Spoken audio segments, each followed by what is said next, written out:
സമാധാനമുള്ള ജീവിതം സ്വായത്തമാക്കാനാണ് മനുഷ്യൻ തന്റെ സമയം ചിലവഴിക്കുന്നത്. സന്തോഷിക്കുന്ന നിമിഷങ്ങളല്ല, സമാധാനത്തിന്റെ സമയങ്ങളാണ് ജീവിതത്തിന്റെ സന്തോഷം നിർണയിക്കുന്നത്. വിവേചനത്തിന്റെയും വെറുപ്പിന്റെയും വഴികളിലല്ല, നീതിയുടെയും നന്മയുടെയും നാമ്പുകളിലാണ് സമാധാനം കുടികൊള്ളുന്നത്. അപരനെ അന്യനായി അവഗണിക്കുമ്പോഴല്ല, അന്യനായി പരിഗണിക്കുമ്പോഴാണ് ബഹുസ്വരത സാധ്യമാവുന്നത്. എല്ലാവരിലും അവനവനെ കാണുന്നതും ശബ്ദമില്ലാത്തവന്റെ ശബ്ദമാവുന്നതും നീതിയിലൂന്നിയ ബഹുസ്വരതയാണ്.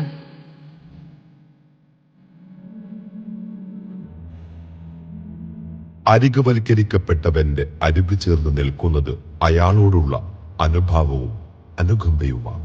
അകന്നു നിൽക്കുന്നത് അനീതിയും അവഗണനയുമാണ്. ആരെയും അകറ്റി നിർത്താത്ത ബഹുസ്വരതയും ആർക്കും നിഷേധിക്കാത്ത നീതിയും എല്ലാവർക്കും നൽകുന്നത് സമാധാനമാണ്. ബഹുസ്വരതയും നീതിയും വഴി നടത്തട്ടെ, സമാധാനം ലക്ഷ്യമാവണം.